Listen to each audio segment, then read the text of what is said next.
song that says, "These are the days of Elijah." Well, I have an Elijah with me, Reuben Elijah Grey, a member of the Seventh-day Adventist Church.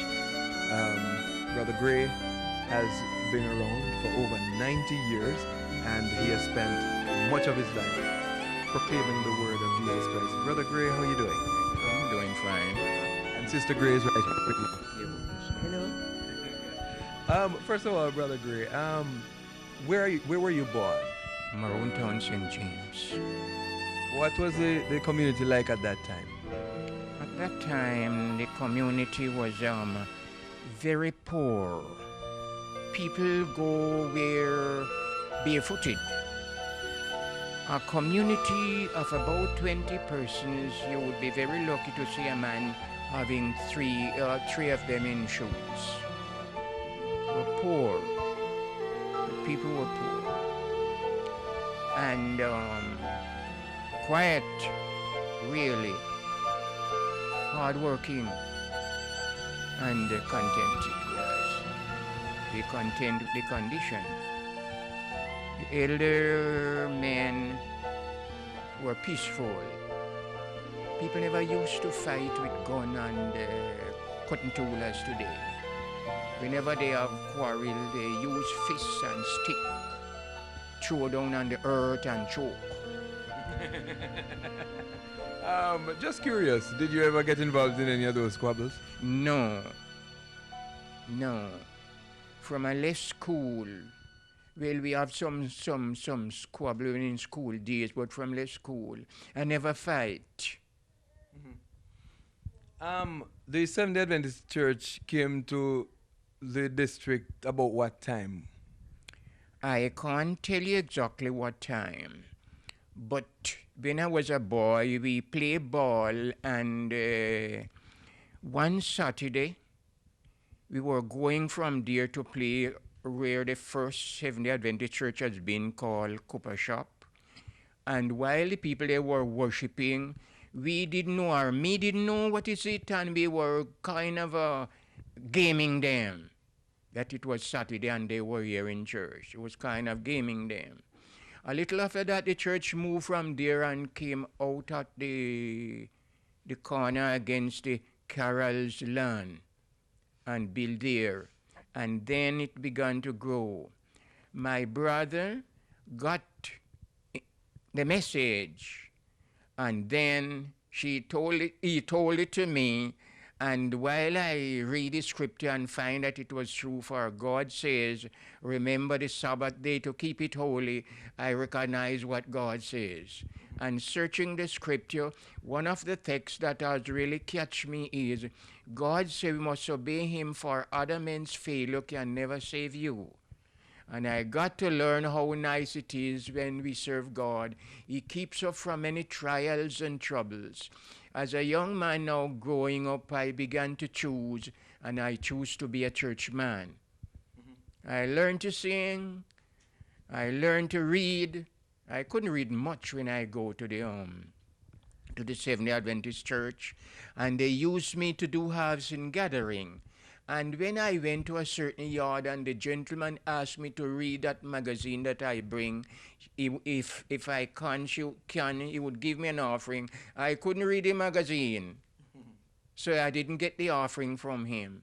But by following up and learn to read, blessed be the writings that comes from the conference, those Review and Herald and other papers. I read them, and I learn to speak the words or the sentence as it has been written. So I learned to speak to people everywhere, properly, I must say. And this was long after school? Long after school. I didn't spend much time in school. I just reached the class of third class when I have to leave school to help my mother provide, the way of living. Go with her to the field, work with her in the field, learn to plant even my own ground, and getting along, getting something to eat, clothes to wear. I was a poor boy, grew from a poor family. I spent not much days in school. Most of the time I spend 2 days a week in school. I have one bag suit wearing all the time. What do you call a bag suit? A bag suit was built out of the cloth they call bag cloth. They used to have that cloth in time past, made bags for transporting flour from overseas to here. Not Is it what we know as calico? second class to calico was of a better quality. Okay. So that was my suit. In those days, we wear the trousers reaches to your knee from your waist, and have going like over it to your reach to your hip. Yes. That was the suit we wear to school. We never know anything by wearing boots. I never known to wear boots until become a big man, could work to buy a pair of boots for myself. And I walk from my own town to Catadupa, which is 12.5 miles, to buy my own boots. Wow. You mentioned earlier that your brother was the one who shared the Seventh-day Adventist message with you. Yes. But were you involved in any church activity before that time? No, my mother has been a member of the Malden Church, and she would like me to come with her to church when I able to kind of buy clothes for myself. But I get to know the message, and I keep that way under the banner of the Seventh-day Adventist denomination. And it was my joy until today. All right, let's talk a little bit more about your involvement now in the church. I came to the Seventh-day Adventist Church and saw the people and read the scripture and see how they worship and know God's words with true. And I was being tutored by Brother H.T. Marshall, telling me things. And I have the notion of asking question. Whether it be church members who I believe could able to answer me, or even pastor when they comes. In those days, the ministers was very scarce. Sometimes you haven't seen the minister for about 6 months, and the church going on. Brother H.T. Marshall was the leader for Vaughansfield Church, and he leads for about 8 years successively. And he teaches me and deep things, and we speak together. We move together. I work for him in his field, chopping grass in his banana walk, and he works for me on a little house which I intend to build, because I born with that notion as a builder for houses. Yes. So I build a little house, a little thatch house, just a little after I become a Seventh-day Adventist, because my mother never liked me to be a Seventh-day Adventist. And my notion of living one to be a Christian, to stop drink coffee, to stop plant coffee, and to have bananas and such a thing that God's delight was my delight. And so I built a little thatch house at the roadside going up Brownstown and live there and be a Christian there. Okay. Now let's find out more about how you met Sister Grey and so on. But after 92 years, you're 92 years old now. Yes, I'm 92. Right. Can you recall the day you got baptized? Yes, I don't have my Bible here and it's written there. But it's baptized on a Sunday morning by Pastor Smith at the David Hines Gully into a river. Yes. On the morning we get around the river, and it was of the condition that the water, we got it dammed, but at times it leaks. So while I was in the group of those that would be baptizing that morning, me, Brother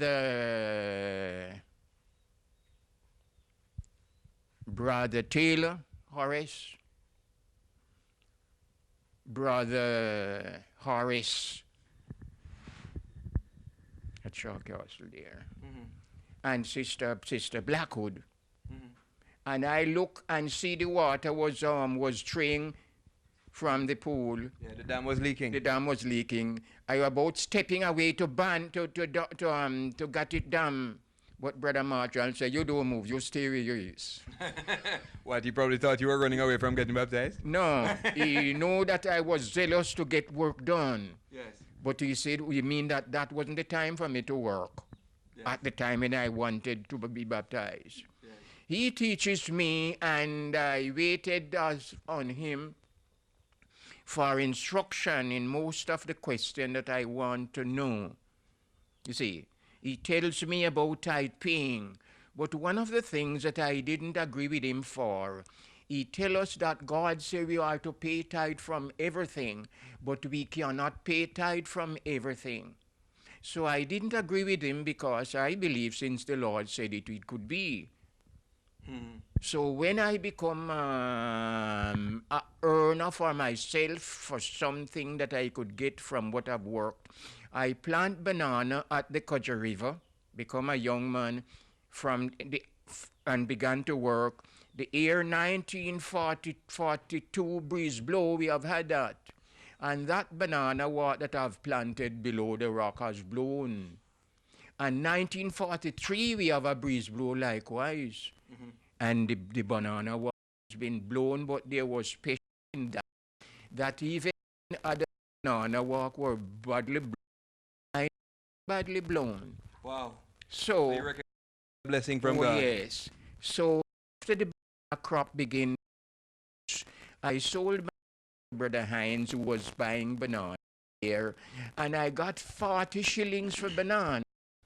40 shillings mean $4, which each 10 shillings you pay one for tithe. And so when I get 40 shillings and took out $4 for my tithe, feeling so good that I kneel down at my bedside and cry. Oh boy. Giving the Lord thanks. We're sharing today with Brother Reuben Elijah Grey, stalwart in the Seventh-day Adventist Church at Vaughansfield in St. James.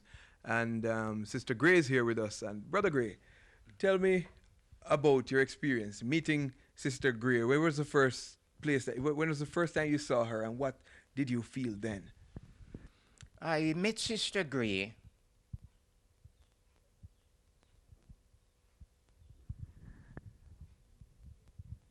at Mount Carey churchyard. Going to the church one Sabbath morning for the first time. Or while she was into the church, I was in the churchyard to meet her, and we greet for the first time. She answered me as a person that I've known for long. Was so quiet and easy. But before seeing Sister Grey, I was at Vaughansfield, where the colporteurs comes around every now and again and see and know about my character and my way of living, and learn that I was looking for a wife. I need a wife, really. Yes. Because I was industrious, and I pray that God may give me a wife as He think me should have it. One of my plan within myself, not to find myself in contact with any girls who is not my wife. I would not like to find myself having the father of a child which the mother is not my wife. I was a fellow that lived very, I call it lonely like, but for principle. I afraid a female to get intermingled with them, for I don't want to have bastard children. Yes. I want to be a Christian continually. Even in my dream, yes, I was very peculiar. You try not to dream about anybody. No. When we go practicing in the place where we practice the boys and girls, I try not to be rubbed against the girls. I keep myself very peculiar, that they even think that I'm not having genuine nature as other boys. But I was very genuine, and my, I must say, my sexual ambition was high. That I know that when I marry, I'm going to have children. There was a girl there that we was in the candidate class, and until we go to we call it bigger class. That was Sister Blackwood. We love one another, and we talk Christian argument all the time. We never kiss, we never pinch, we never play. That could draw us our nature for sexual intercourse. You see? But it comes to a time that we become big and I have enough cultivation around that I feel that I could support a family after years. So we talk marriage. Mm-hmm. And she was agreed that we married. And I asked our mother permission to marry her. Her mother name was Sister Blackwood, whose husband have died. And was James. Sister Blackwood, whose name was Maud Blackwood. And she agreed that we should be married. And the marriage should be March. She was also poor, for her husband died. And I have my little house prepared for that March married experience. You see, for as I've told you, I don't want to have any sexual contact in the Lord's army. I was a Christian, and I want to keep pure. But working on to the point to married on March, I got a letter from Sister Blackwood say, Brother Grey, I'm sorry I have to postpone our marriage because I plan to go to Mandeville College and be a nurse. And your plan wasn't to come to the college, but to be a farmer. So we have to change the plan. I was feeling very disappointed, but seeing that we was pure, I knelt down at my bedside at that same little house and pray with tears. I'm me born child, so it seemed like I cry often. And in my prayer, I thank the Lord for the disappointment, you know. And I answer her by writing, saying, Sister Blackwood, I'm sorry for the disappointment, but I believe and I hope that when you go to the college and get your education and be a nurse, you would be a help for me and my family. Because I believe and know I'm going to marry to somebody else. And that was March. And by the end of March, the same people comes around and see me. And I was told by Brother Marshall that there was a girl, that there was a girl, call it. Brother Marshall told me that there was a gathering at Mount Carey. A gathering. A gal walk. What's that? Explain to me. Explain to me what that is. Where there was a home with plenty girls. And I want to marry. So I go over to first visited over this place here, Orange. Visited Orange to see them over there. Mm-hmm. And I saw one of the colporter, which I knew well, which was Brother Dawkins. And I stopped with Sister Grant that Sabbath. And while he was talking, Brother Dawkins told me that that young girl that is very attractive, Sister Terza, was boyfriend to Brother Carey. So that wouldn't be the one. I went home and learned of the Davis house. And I learned of the girl that ready to marry and are nicely kept characteristically. You see? And I say I must see her. Because the people who are watching me, seeing that I'm not a runabout boy. I'm an industrious man. And quite likely I've looked on my face and see that I'm a little handsome. Yes. So I went over that to see my wife to be at that time. And I met her, was coming from her home down to the church. I greet her. And she answered me just in the way that Sister Blackwood would talk with me, softly and quietly. I told her that I come to see her, and if I can talk with her mother and father about her. Permission, you know? And she, yes.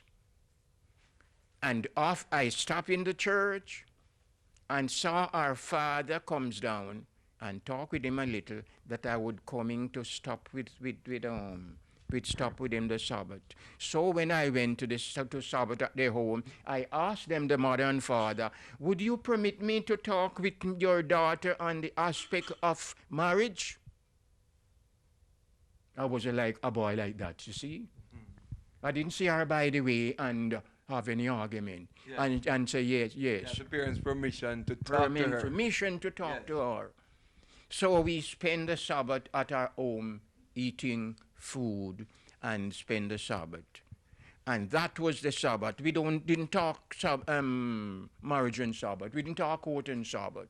And that was by the Tuesday I was back at Mount Carey. Yes. Okay. When was it that you got married now? What year? That year was, as we say, the 27th of November, 1938. You see, we left off courtship with Sister Blackwood, March, and married her the 27th of November, the same year, 1938. Okay. Sister Gray, tell me, what kind of person was he at the time? When you met him, what was your first impression of him? If you don't want to register, this is not registered. Brother Gray. No. Brother Dawkins, you see him Pantoja. That works up Vaughansfield, works at Mount Carey. And Dawkins stop at my mommy home, like a mission home. And then my mommy entertain him. I don't remember, he must get bed to sleep and food to eat, to go around to do this. Just Dawkins. So the same Dawkins will talk to him. It's him register it down to tell him where, you know. So we girl walk there. Okay. We were second to none. 6 of us girls and 2 boys. None around to compare. And then my older sister was already married. And I was the next to come. And he sent me a letter to meet him on the Sabbath. So when he came to church this Sabbath, I think it was the 8th day of the month. Remember, the date, 8. I was in church. He called me out on the step. We met each one another for the first shaking hands. I expect to come back. He's saying going back. You know, go on my yard at all. I don't know if he may see my father. They must didn't expect him, so they must have come out, come meet him. But he didn't go on my yard. Okay. He came back. And the time when we meet and ask me for now is when my mother, my father, my sister, and we sit together and him talk. That wasn't at that same time. So I mix it up. Okay, well, that's all right. Many years have passed, and so, you know, little things might be. But when you saw him for the very first time, you knew it was him. What was your first impression? I can't tell you. I can't even tell you, for I was a little scared in a style. I was up in my 23 and I didn't mix up like how him tell you say no mix up. Nobody could have called my name. Nobody, I have no friend. And I'm kind of scared to know who I'm going to meet. Really never trouble me because of the Seventh-day Adventist gospel. That links us. That's what caused me to have a little fun. That naturally, at a first look, I didn't love him. God is my evidence. At a first look, he didn't invite me. Okay, but when was it? What do you think it was that made that change, that make you realize? The Advent message. Yeah, but when was it? Like afterwards? Because I mean, I'm quite sure if it didn't hit you the first time, if it didn't strike you as this is my future husband, the first time you saw him, do you remember the first time when you said, yes, this is the man I want to marry? In the presence of my mother and father, because all the chat in the chat, him couldn't get my voice. You see, because me always have a doubt over something. Yes. Doubting Thomas. But anyway, me still did ask things out for me. And then when me does say them say everything, me say, we just meet. Why the marriage is so sharp? Me no know you. You don't know me. We not talk yet. We just meet little time and have the argument. And say, what are we waiting for? Me say, if you know a little more about you. He said, how me would know? I said, well, something would have to be done. And then he said, He don't want it to be long. And he explained like when he tell it with Blackwood there. I say, wouldn't be so, and he said, he don't want it to be long. Anyway, me decide before my mother and say yes. And say, what you say now? Me say yes. Just in my mother home that time. Yes. You remember the wedding day? What was it like? How different was it from the weddings today? What? You see, we were near enough now to make plans together at the wedding day. The wedding day, I was married in Mount Carey Church. He came down, and then it was around what hour if we come up and have dinner up here. We have table there, and the second day we were married down there, Pastor Parchment. Yes. I mean, if you remember Yes, Parchment. I know Pastor Man. Old Parchy. Yes. Have one daughter. You see? And then we were married. And we came through Rushy Bush, come round. Because we didn't walk up Long Hill. We didn't walk up the Spring Mount. We walked through a Rushy Bush. So you actually walked? We drive. We drive. okay. My brother We Hines' drive. car and gone over drive. there. We drive to Rushy Bush. We didn't come Spring Mount. We didn't go. You didn't grow long here. No, we never grown that part. Well, if I remember anything more. All right. So Okay, no, which one are you? Yes.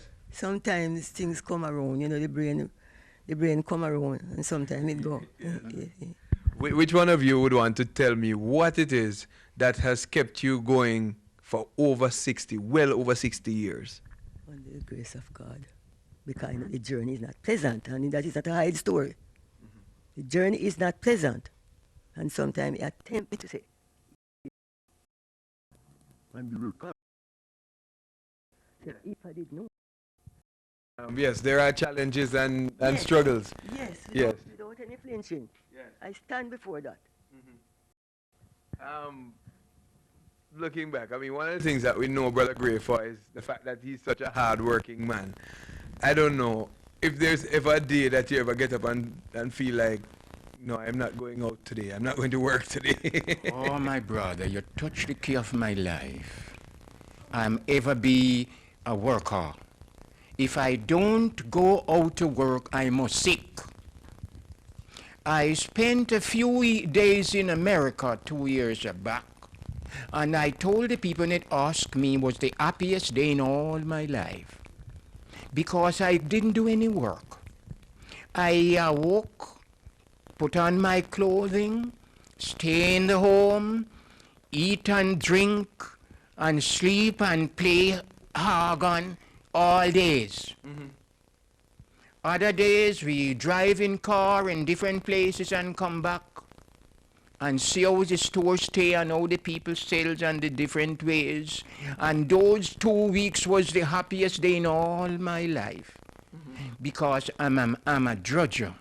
I born like that, like to work, and I'm a poor fellow. I'm working with the expectation to be honest and independent, to be my own boss. At age 92, do you still go out and tend to the cows and stuff? Well, I try not to, in a sense. Colin is around, my lost son, and I kind of give him charge over them. But when you have emergency like how getaway, they comes to me. And I must go because they know me as the co-owner, you see. So I go out when it is necessary and care for the cows them. And I work. I work in the field. I like to dig the earth and plant it. And I love the banana field when they grow. Even I was young when I in the field, and when I watch all the banana looking sweet, it talks to me like if I was reading Bible. You know, Yes. was delighted in my farm. And until now, I love the farm. I said if I could be a young man again, my duty would be farming. Yes. I love farm. You love it that much. Let's backtrack a bit to, once again, to your involvement in the church. Tell me about, all of this and how it happened. Like crusades and stuff. You were always involved. From I was a little boy like this. Brother Grey was like one of the backbone members, right? Tell me about some of the more memorable experiences that you've had in the church? In the church, after my baptism, I was given the class of kindergarten to teach the kindergarten children. So I taught them under the house. Under the house, because the place was high. And after some time, I feel that that was too small for me. I want to be among the big men, the bigger people. And they put me as missionary leader. And my first sermon on that Sabbath morning, when I to handle that 10 minutes sermon. For in those days, the home missionary leader have to give a 10 minutes talk after Sabbath school. And my first sermon was taken from Genesis, I think 4, 9 and 10 verses, which says, God speak to Cain and say, Cain, where is thy brother? Cain said, I know not. Am I my brother's keeper? God said to him, Cain, what hast thou done? The voice of thy brother's blood cried to me from the ground. That was my text in that 10 minutes. And you still remember it to this day? Yes. And after we kind of ceased, it wasn't be appreciated by the leader because I did speak too bold. And he called the members together, the board, and said, brother, they must consider this brother Grey went on board. I said, what have I done? I read the scripture and talk, and what have I done? But from that day, there were eyes fastened on me, that I have a special quality that they must either love or hate. And it carry on. I was missionary leader. I preach, at missionary leader until they make me also assistant leader. I never asked for any position in all my time in the church. What they give me, I take it. They really was wanted what time to give me leader, but I didn't want it. Because I think myself would under too much responsibility to care a family. Yes. You see, so I didn't glad to take it. They put somebody else, but I keep the assistant for long years. You see. I think I recall somebody mentioning that years ago the church also had a school. Yes, the church have had a school and it went on fine. And one of the preacher or one of the teacher that I must recognize and can't forget is call his notion of teaching and his favor was Pastor Jones, Teacher Jones. He was the teacher. And he teaches the children in such an able way that it's first time when he send out men, we call it local exam. He sent out 16 students and 15 pass. That was wonderful. Yes. You see, my children also were there, and it was going on well, but what we call financial pressure comes on, and envy become a part of it. Then what you call disunity arise because your picnic is there and my picnic was there and we was paying the same farthing in the shilling as support for the school. When I say farthing in the shilling, every shilling that you have paid for tithe, you paid farthing out of every shilling to support the teacher. Okay. You get it? Yes. And so there was some dislike because ever since there were people there that think they were better than others, financially and also socially. So you say you mean that we shouldn't pay the same, and if not, me do go and pay that you may get up to that because of so and so. Okay. But the devil was after that business. And after a little while, the money raised up high. and the teacher couldn't be paid, and they kind of cooled down until it was locked up. But you have many great men that comes from there. One of our men was President Reed. That's president of West Jamaica Conference. Yes. Past president. Yes. We have other people that go to Western this college too. Even my son, he went to Michael College, Alton. He never go for the ministry. I don't know why, but there was impediment in our lives. The devil was intervening in our lives, that it give us lots of what I call pressure, both financially and health-wise. How have you seen the community, and to be more specific, the church, change over the years? Over the years, the community wasn't so great.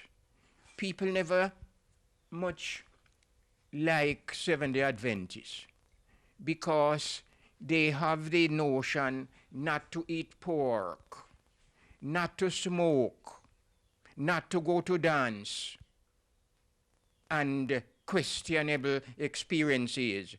And they have the mind to game, you see?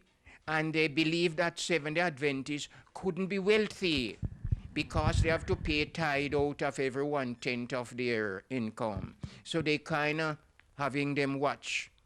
But today, Seventh-day Adventists not dislike as in the past. The people that wants God and wants to be in God's company would read and become a Seventh-day Adventist and feeling more better than in the past, what they were. Well, with touching peculiarity, we must keep it up. But most people who don't like to be peculiar in the call that God inquires us to have are still one-sided. You see, but I read the writings from the conference, and which is the we call it Review General, and it quotes from the Spirit of Prophecy, and I get the Spirit of Prophecy book and I study it, and I know God's demand is what you call serious and holy, righteous and good. And I keep to those books. I should carry one of them with me here this morning, but I didn't know what it would be. Okay. So I obey the word of the Spirit of Prophecy and try to be a upright person. Even my wife, sweet girl, God has given me, he provided for me. I didn't go about other people to seek for wives. They consider me. And God bless you. God bless it and send her to me. Yeah. But like life, Satan always try to be a entering wage. And I study God's words and find out that I must have trials and troubles in my life. So at your best with you and your wife, there are sometimes that they will be chiding. Yes. Yeah. You see, but we know that in the scripture says, even in your anxiety, don't sin. Yes. Don't sin. So see her here, we married all these years, and I never pinch her. I never call her a brute. Yes. Until this present day. Yes. We have quarrel because quarrels mean disagreement. Disagreement. Yes. But she's my lovely wife. Yes. I suffer for her. I suffer for her. Because the people believe that she was too nice a woman for me to have, who was a poor man. And seeing that Sister Blackwood didn't marry to me, and God give me another woman, when Brother Linton, that was my good friend, come around, he's surprised to know that though Sister Linton changed her mind, are married to a prettier girl. All right. Sister Blackwood, though Sister Blackwood changed, I'm married to a prettier girl, and we are nice even today. I am being eroded by age, yes. And she has been so for youth and childhood doesn't continue. But we are still among you all. And still in love. Still in love. Yes. Tell me about the children. You know. The children, I have 6 children alive. There was 2 that died, but I always never recognized the death. You see, I plan on the 6 that are alive. But even the other day when I read God's word and find out, we are to think of the dead and recognize them. I had a lesson from my school book saying that the gentleman asked the girl, "Little maid, how many may you be?" The girl said, "Sir, we are 7. 2 of us at Cornwall dwell, and 2 are gone to sea. 2 are in the churchyard lie beneath the churchyard tree." So she was 1 left. But she's still saying, "We are 7. And so the other morning when I consider these things, I go and ask my wife, where were that one buried and where was that one buried? For we have lost 2 children. And reading God's words, the Spirit tells me that Consider God them. have them. Yes. God have them in his book. Yes. Have them and know why they have died. I am a 2-fist man. Have to keep God guide 2 sides.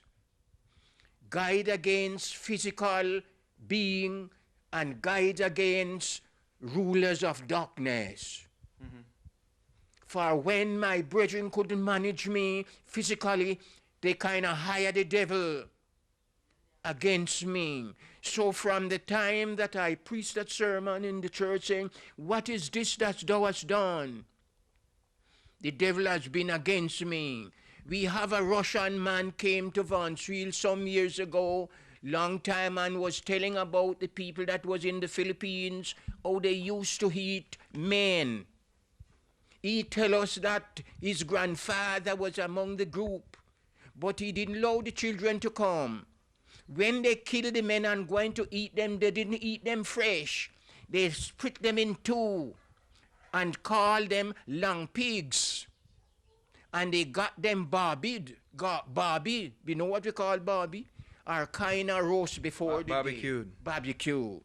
And when they're going to eat them, they have like a meeting going around the place where they're going to eat those men, and they eat them there. And when he was preaching, he pointed at me, and he said that Brother Grey, God don't love you. And pardon me, he said the devil don't love Brother Grey. You see? So they said the devil didn't love me, and I remember that sometime. You see? Yeah, and if you're working for God, and if you're a powerful tool in his hand, then the devil is definitely not going to like you. I wasn't of the type that follow what the others do. You see, I kind of was peculiar for a one to be on the right side. Brother Grey, you're known as somebody who is always giving good advice. Oh, yes. What would you want to, would you like to just turn to the camera and just talk to the young people who are watching you? Yes, dear, as youth, it is a lovely thing to be a youth.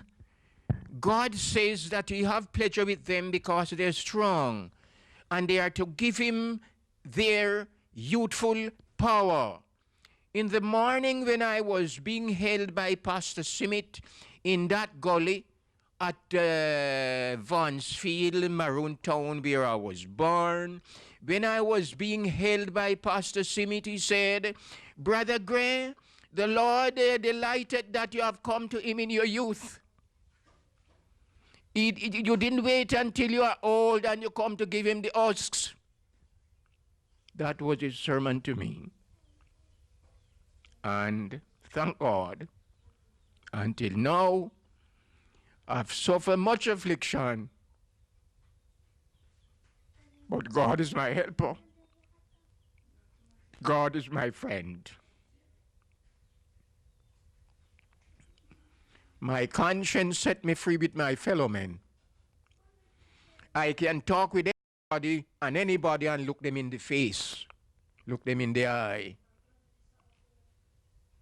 I'm a poor man, but I'm not in debt. I don't borrow. If I have things to lend, I lend and give. I'm still among my people in my district with a mind that I expect to see Jesus. I expect to see him. I reached the age where they have drawn me in, that I become age, and it's not reasonable for me to get offices. And I learn really that we are to be content whatsoever falls in our portfolio. But I try to do my best, and they appreciate it, by advising the youth how they are to get on. And what suits them, they acknowledge it. One of the things that I would advise the youth, keep from secular course in their youthful days. To assistant leader, all Sabbath school teachers, they are included, until treasurer, and up till the last in my age day, or honorable elder. And that's where I am at this moment. I am ordained as honorable elder in the Vaughansfield Church. And for all my years, from I think it was the 3rd of the 6th, 1932, I haven't been censored nor lose my membership. I always be a active worker in God's house among God's people, doing lots of trials, botheration, envy, and hatred. For people once I would like me to lose my membership. I have what you call afflictions, that I've flung something at the devil. It appears that the devil was hired to get me not a follower of the Lord, but I wasn't afraid of the devil. One night I was in my bed with my wife, and I heard something like a certain fowl with large claws and heavy wings flew up at the back door, bob up, walk on the floor, crop, crop, crop, crop, crop, crop, before where my face was turning, go out the hall, go outside. My wife didn't hear that first match. It flies up again, bob up, and I shake my wife with my left shoulder, and she shake back to me to let me know that she is awake. And the thing walk right through and go outside. And it fly up again the 3rd time, fob up. And I know so long he's come the 3rd time, he must meet me with what I expect to meet him with, or wet. If he's the devil and can't wait, he will get what I throw. So I bend my hand under the bed and take up the chimney with what was in it and throw it at the man, the thing that coming in. I know it would be the devil, because the door never opened. And it's not the angel of God, because he wouldn't come under that decoy. And I said to whatsoever it was, you have come to the wrong place. You come to the wrong door. You have made a mistake.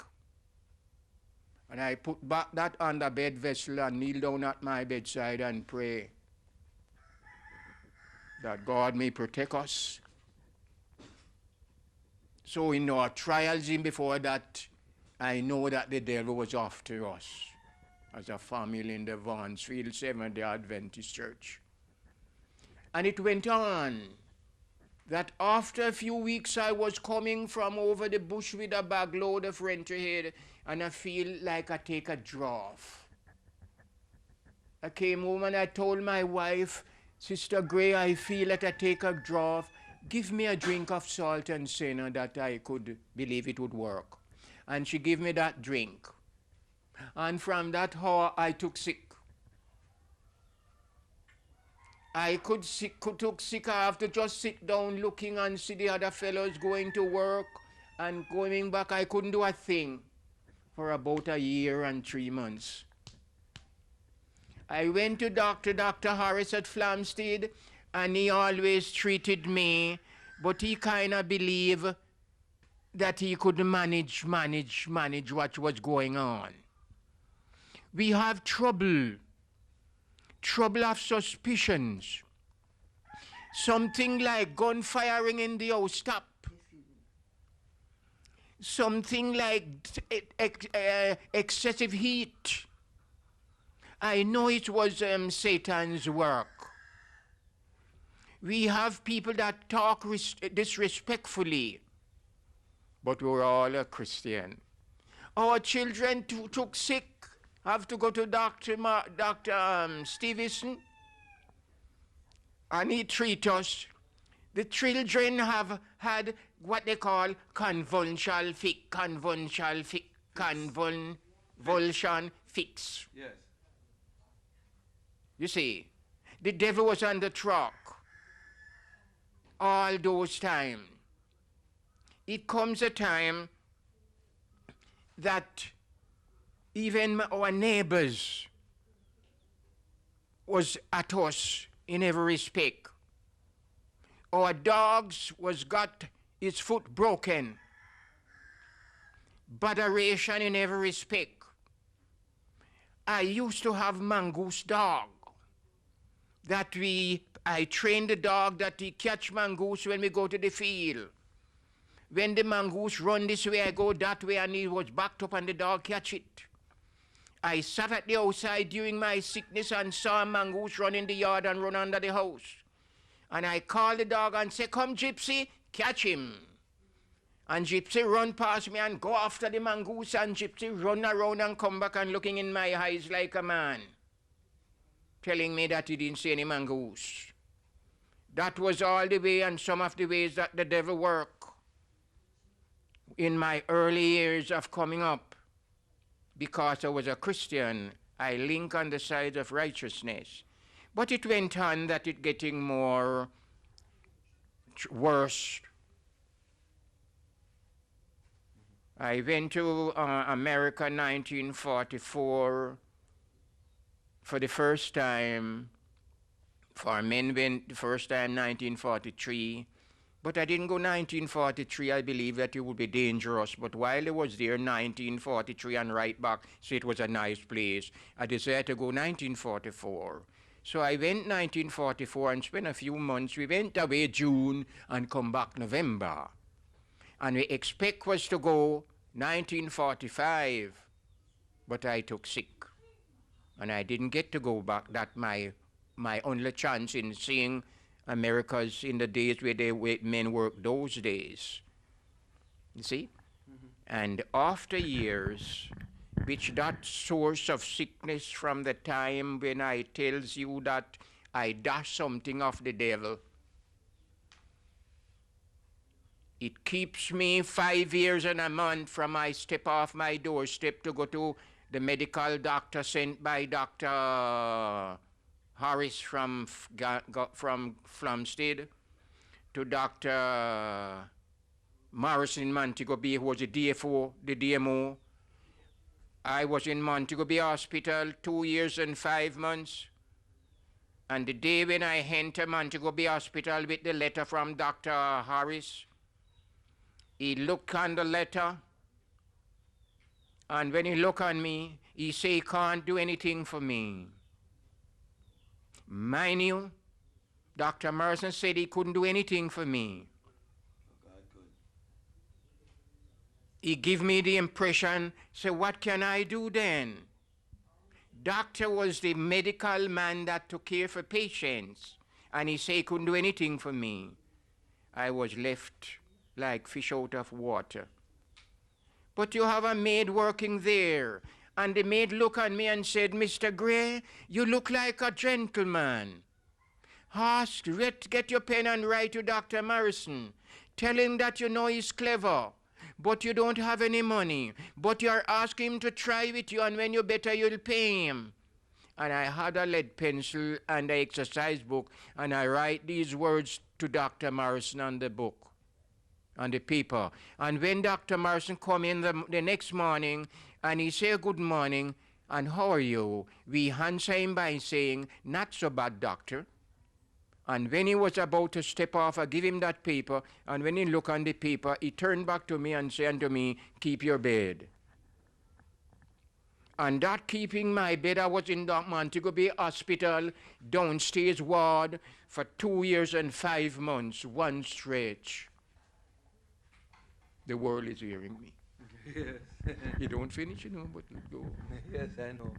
But in all of this, Brother Grey, you have lived your life. Do you consider that you have lived a full life? Do you have any regrets? Until now, I have no regrets for the experience of the past. God was teaching me the experience that his followers would have. So I have no regret. And each day of my life, I'm learning. I learned that he desired me to go to Montego Bay Hospital. And when I was there, I talk with people when they come in the ward where I was.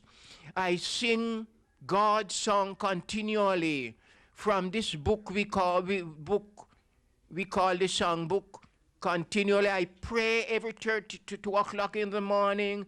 The people heard me, and they get to know that this man from Vaughansfield, Maroon Town, are there.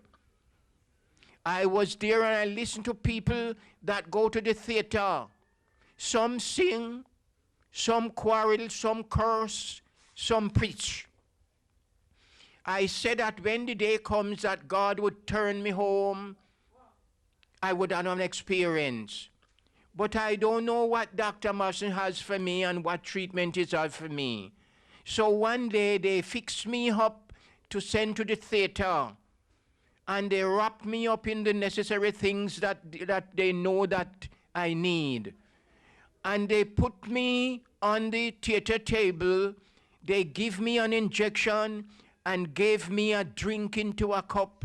I believe it was coffee. And they prepare me for operation. I don't know what the doctor would do. But my life was in God's hand, and I just trust whatsoever he do, I should appreciate it, and that was what kept me quiet and peaceful. And the doctor came in to do operation, and when he asked Nurse Jones for something, Nurse says, it was Nurse Dwyer on duty, and she don't know where she would put that X-ray. So I perceived that he was going to operate on me for the production of the X-ray shown. And so he kissed his teeth and stepped out, and the matron says to me, my son, I don't know when he'll work with you again.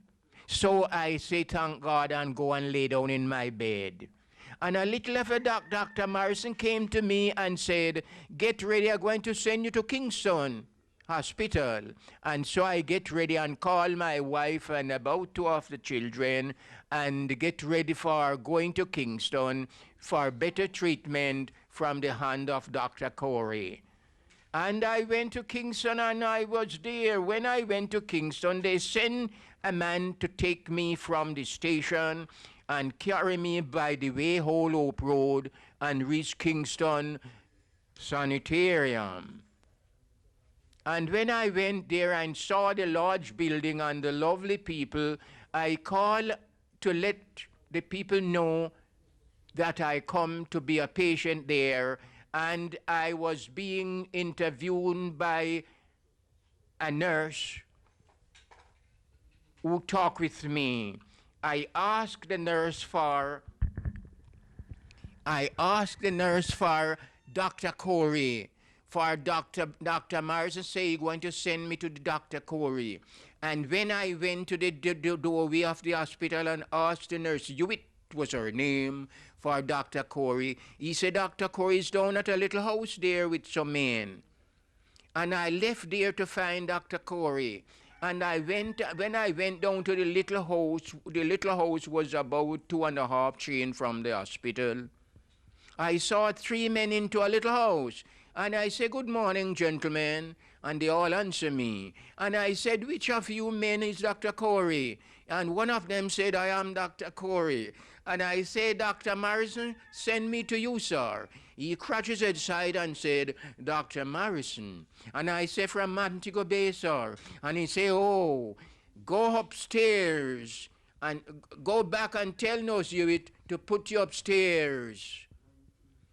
And while I step out from him to go to Nurse Hewitt now, the text of the Lord's words come to me, saying, if thou turn thy foot from the Sabbath, from doing thy pleasure on my holy day, and call the Sabbath a delight, the holy of the Lord, and would honor him, not doing thine own work, nor finding thine own pleasure, but delight thyself in the Lord, I will cause thee to ride upon the high place of the earth, and will feed you with the heritage of Jacob. When I reached Nurse Hewitt said, Nurse Hewitt asked me my name now and my religion. I told her that I was a Seventh-day Adventist. He said, Brother Williams would be glad for you. That time, Brother Williams was the only Seventh-day Adventist in the hospital, which that they all was Catholic. And she received me. And I was in that hospital as a well-respected patient for 2 years and 5 months. That the matron gave me permission for preaching round the dead that are dying, called the Holy Unction. I have that position to preach to the dying people for 2 years and 8 months while I was there. Thank God, I was being very respected, and I preached to the people, even to the doctors, for they respect me as a Seventh-day Adventist. And I speak to people from other places, even from Tobago. When they have worship and I preach and sing, I have a lovely voice to sing until now. And when I sing and preach, and when the praying time comes and I pray, Mr. Tegobago said, me carrying it too fast. Yeah. You see, for I pray, but God help me to live out my character until the time comes. Thank God for today. Brother Gray, you have no doubt through your ministry led quite a number of persons to Christ. Would you want to share with us one of the experiences of somebody who you came across, like even recently, and who was led to Christ by you, and the testimony that that person shared? Wonderful. I was in Kingston, and I was weary, and I write a poem. I should have my Bible here with the poem, but I don't have it. But I wish I can remember. In praying to God, I know that He have a work for me to do when I get better. So I take my pen and write these words here. I turn to Jesus when I'm lonely. I turn to Him when I'm sad. I tell Him that I am unworthy. I tell Him all my unknown sin. And in my sorrow comes His calmness. And He proved to me real friend. And He whisper in the spirit, I'll be with you to the end. I find it friendship closer than brother. I see plans that he has for me. But oh, my time is long and dreary. I wonder when he will set me free. Oh, Jesus, friends who never fail me, give me faith to wait in thee, that within thy time appointed I may rise in praising thee. And this was the 1st of January, 1951.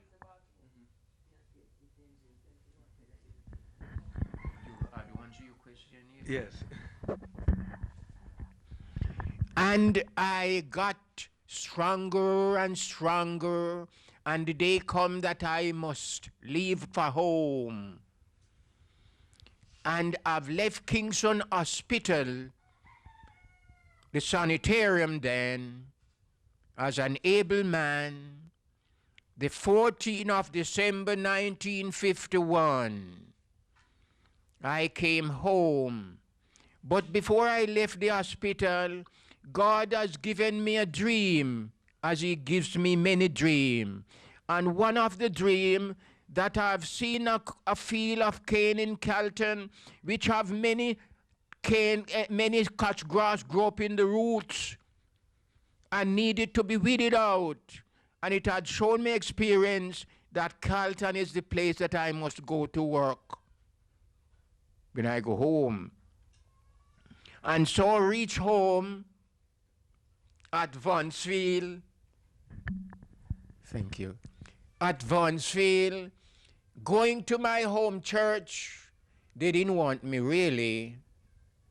My brethren didn't want me back there because they have some reason why. But as I was at my own place, they couldn't hinder me from going to Vaughansfield Church. And at that day when I go to Vaughansfield Church, it was up in December when election was going on. And there was such an eruption that I sat and watched men going in to elect. And it was a troublesome time because some was running for wealth and some was going for supremacy. So election didn't go on until about March, that men come from the conference and have to oversee the election. You have an old brother that was here, that was there. He want to be leader continually. And when they go in to elect men, he came out vexed because they didn't elect him as the leader. To keep going down, no? Until when they send men from Kingston now, and the church have had the election, and they elect him as the leader, he came out smiling.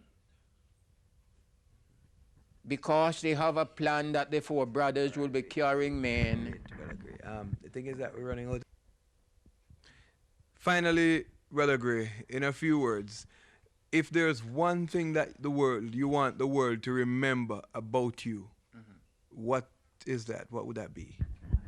I went home and take up my Bible and went to Carlton as a preacher. No, you have to just answer the world to remember about you. What is that? That Brother Grey was born in Vaughansfield and is alive until now as a Christian, respected by all that are there. He went to Calton as a preacher, and that place where God has shown him in dream, the people believe and have lovely church now called Calton Church. Everybody says it has begun by Brother Grey, and that's here. And there were many churches all around that he was the preacher in those places, and by God's help there are churches there. And he's still speaking to people wherever he sees them. For in his endeavor that everybody should come to the Lord and get to know him before their probation are closed. Thank you very, very much, Brother Grey, and God bless you. Thank you, sir.